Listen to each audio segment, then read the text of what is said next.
Meus irmãos e minhas irmãs, paz e bem. Nós estamos no primeiro domingo da Quaresma. Nós temos ainda um longo tempo pela frente de preparação. Sabem que a Quaresma, ela é 40 dias sem contar os domingos, porque não são dia de penitência. Desde a tradição antiga, os cristãos nunca fizeram penitência no dia do Senhor. Esse primeiro domingo nós sempre nos encontramos no Evangelho com a narração da Quaresma de Jesus, quando Jesus está por 40 dias no deserto e é tentado. A primeira leitura de hoje, nós temos um texto do livro Deuteronômio. Assim Moisés falou ao povo. É a profissão de fé de Israel. E a fé de Israel, a profissão de fé, não percorre um elenco de dogmas, mas sim faz a memória de Deus na história do seu povo. E começa a falar de Abraão. Meu pai era um arameu errante, que desceu ao Egito com um punhado de gente e ali viveu como estrangeiro. Essa profissão de fé, o povo de Israel deveria fazer quando fosse ao templo para entregar a sua oferta em agradecimento a Deus. Os egípcios nos maltrataram. Clamamos então ao Senhor. O Senhor ouviu a nossa voz e viu a nossa opressão. E o Senhor nos tirou do Egito, conduziu-nos a este lugar. Por isso agora trago os primeiros frutos da terra que tu me deste, Senhor. Depois de colocados os frutos diante do Senhor teu Deus, tu te inclinarás em adoração diante dele. Então vejam uma série de gestos rituais para levar esta oferenda ao Senhor. Uma oferenda que é um reconhecimento pela bondade de Deus que entra na história do seu povo. Um Deus que se reveste de misericórdia. Mas é importante dessa profissão de fé que o povo de Israel vai tomando consciência que Deus é um Deus presente na sua história. Que Deus não é e não pode ser um Deus verdadeiro se é somente uma experiência teórica de aproximação daquele que é o Altíssimo Senhor. Mas é preciso uma relação pessoal. A fé de Israel é uma fé histórica, assim também o é a fé cristã. Nós não acreditamos somente em um elenco de dogmas, de teoria, mas sim nós acreditamos em um Deus que manifestou o seu amor, a sua misericórdia, entrando de um modo definitivo na história humana e fazendo com que essa história fosse fecunda do amor e da misericórdia de Deus. O nosso Deus, então, estabelece assim uma relação de amor com a humanidade. E nessa relação de amor, Deus manifesta-se sempre fiel. E por isso, em reconhecimento a esta fidelidade, a este amor de Deus, o povo de Israel vai para oferecer os primeiros frutos daquela terra que o próprio Deus lhe concedeu. Na liturgia da Quaresma nós rezamos assim, que nós agradecemos ao Senhor porque nós damos a Ele os frutos da terra que Ele nos deu. Assim está fazendo o povo de Israel. Ele é possível chegar a esse momento de oferecer algo ao Senhor, porque antes de tudo Deus ofereceu para ele a terra e antes disso Deus se ofereceu ao seu povo. Em minhas dores, ó Senhor, permanecei junto de mim. Assim rezamos com o Salmo 90, o Salmo responsorial deste domingo. Quem habita ao abrigo do Altíssimo e vive à sombra do Senhor Onipotente. Então o salmista reconhece: sois meu refúgio e proteção. Nenhum mal há de chegar perto de mim, para em todos os caminhos te guardarem. O Senhor, então, coloca os seus anjos ao nosso redor. Ao invocar-me, assim diz o Senhor, hei de ouvi-lo e atendê-lo. A segunda leitura de hoje, da carta de São Paulo aos Romanos, o apóstolo vai dizer assim: a palavra está muito perto de ti. A palavra da fé que nós pregamos está na tua boca e no teu coração. Então, que essa palavra, ela é a palavra proclamada, é a palavra que se manifesta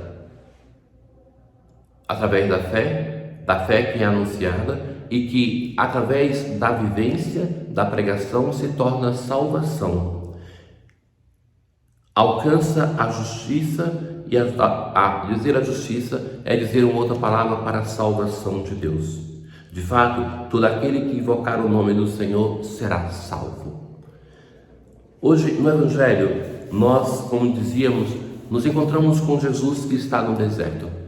E de fato é narrado por todos os sinóticos, e nós devemos perceber em cada vez, em cada evangelista, as diferenças que acontecem na narração de um modo intencional, para que o evangelista nos transmita, sim, algo próprio.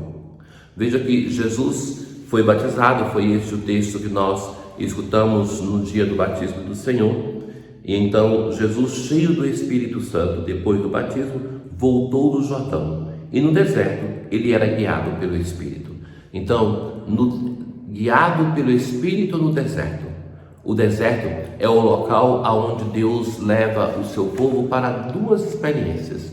Para colocar o povo à prova, para ver até que ponto ele tinha fé. E isso acontece também com Jesus. E é o local onde Deus manifesta o seu amor para com o povo de Israel. Então, também, na vitória de Jesus sobre as tentações, nós temos sim a ação do Pai que está com o seu filho para que ele não caia em tentação. Então, a experiência de deserto, a experiência de ser tentado, mostra que Jesus viveu a nossa humanidade de um modo radical. Ele não fingiu ser humano, mas viveu a nossa humanidade nessa dimensão que toca a todos nós, que todos nós somos tentados, com uma diferença fundamental, que ele não cai na tentação, ele não peca. Então, igual a nós, semelhante a nós em tudo, menos no pecado. Então, Lucas vai dizer assim, que no deserto, ali ele foi tentado pelo diabo durante 40 dias. Em Mateus, a tentação aparece somente ao final dos 40 dias. Mas o que são essas tentações? Como entender essas 3 tentações de Jesus? Elas são como 3 parábolas daquilo que Jesus vai viver durante toda a sua vida. Não é que ele foi tentado somente por 3 vezes, mas são 3 grandes temas da tentação do povo de Israel no deserto, de Jesus e da nossa tentação também. Então, na primeira tentação, o diabo vai dizer assim: se és o Filho de Deus, manda que essa pedra se mude em pão. Jesus fez muitos milagres, mas esse milagre foi sempre para favorecer outra pessoa. Então, a primeira tentação nos fala da nossa relação com as coisas, mas coloca uma dúvida para Jesus se ele é o Filho de Deus. Então, se você é o Filho de Deus, usa desse teu poder em benefício próprio. Ora, a relação que nós temos com os bens desta terra ou com os nossos talentos muitas vezes é usada em nosso favor. Então é para o nosso prazer e não para servir de doação. Essa é a primeira tentação e Jesus vai responder com uma citação bíblica. E não só de pão vive o homem. A segunda tentação é aquela que fala da nossa relação com as pessoas. Eu te darei todo este poder e toda a glória, porque tudo isso foi entregue a mim e posso dar a quem eu quiser. De fato, o poder pelo poder é uma área de domínio do demônio. Deus não quer o poder, a riqueza pelo poder, somente para o prazer pessoal, para subjugar o irmão. Então, a segunda tentação nos fala da relação com Deus, da relação com o irmão.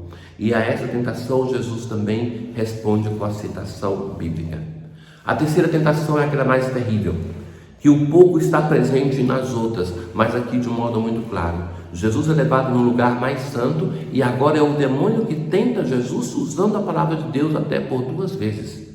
Então, é usar as coisas sagradas contra o próprio Deus, romper a relação com Deus usando aquilo que é sacro. Então, Jesus também se defende usando a palavra de Deus. É a palavra de Deus que permeia a batalha em defesa do Filho de Deus. E terminada toda a tentação, o diabo afastou-se de Jesus para retornar no tempo oportuno, que vai ser o momento da cruz. A oração desse domingo, nós assim dizemos: concedei-nos, ó Deus onipotente, que ao longo desta quaresma possamos progredir no conhecimento de Jesus Cristo e corresponder a seu amor por uma vida santa. Que façamos o nosso caminho de conversão um bom domingo. O Senhor esteja convosco, Ele está no meio de nós. Abençoe-vos o Deus Todo-Poderoso, o Pai, o Filho e o Espírito Santo. Paz.